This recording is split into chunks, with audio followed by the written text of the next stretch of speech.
Hello friends, आज आपण ढोकळा तयार करूया। हे बघा, मी तलोद ब्रँडचा प्रीमिक्स आणलेला आहे डीमार्टमधून। ह्या प्रीमिक्सचा आपण ढोकळा बनवूया। एक बाउल घेतला आहे। पॅकेटवर दिलेल्या माहितीप्रमाणे आपण 4 वाटी पाणी घेऊया।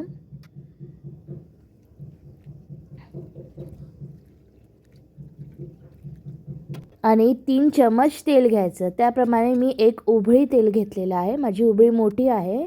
तुम्ही 3 चमच तेल घ्या आणि 3 चमच दही घेतलेली आहे आणि मिक्स करून घेतलेलं आहे। आपण पॅकेट फोडून बघूया।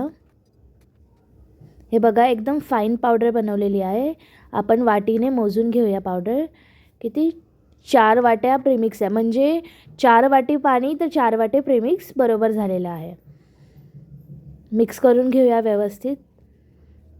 एकसारखं मिक्स करून घेऊया। एकदम फ्लफी बॅटर झालेलं आहे, लगेच तयार। 10 मिनटं हे बॅटर आपण रेस्ट करायला ठेवूया आणि एका कढाईमध्ये आता पाणी बॉईल करायला ठेवूया।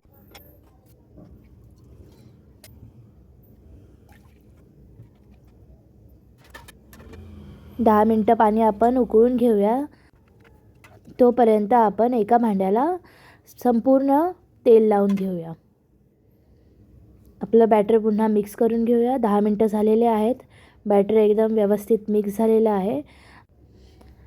आता तेल लावलेल्या भांड्यात आपण अर्ध बॅटर काढून घेऊया आणि अर्ध बॅटर आपण पुढच्या वेळेस शिजायला ठेवूया।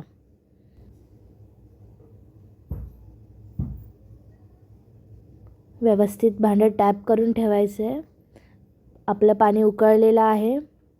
त्याच्यात मी एक प्लेट ठेवलेली आहे आणि आपलं बॅटरचं भांडं ठेवून झाकून ठेवलेलं आहे। हाय फ्लेमवर 15 मिनटं हा ढोकळा शिजू द्यायचा आहे आणि 15 मिनटानंतर मी आता चेक करून घेते। हे बघा, आपला ढोकळा तयार झालेला आहे। ढोकळा थंड झाल्यावर काढून घ्यायचा आहे एका प्लेटीमध्ये। हे बघा, हाताला चिपकतही नाही, व्यवस्थित शिजलेला आहे। चाकूने आपण आता ढोकळा कापून घेऊया। हाय फ्लेमवर 15 मिनटात ढोकळा तयार होतो आणि व्यवस्थित शिजतो। हा बघा, ढोकळा व्यवस्थित शिजलेला आहे आणि मस्त फ्लफी झालेला आहे। आता आपण तडका तयार करून घेऊया। तडक्या पॅनमध्ये 2 उभळी तेल टाकलेलं आहे। 2 चमच मोहरी टाकून घेतली आणि तिला चांगली तडतडू दिली। 1 चमच तीळ, कढीपत्ता आणि थोडं पाणी टाकून तडका तयार केला आहे आणि संपूर्ण ढोकळ्यावर पसरून घेतलेला आहे। कशी वाटली रेसिपी मला नक्की सांगा आणि तुम्हीही घरी ट्राय करा। बाय।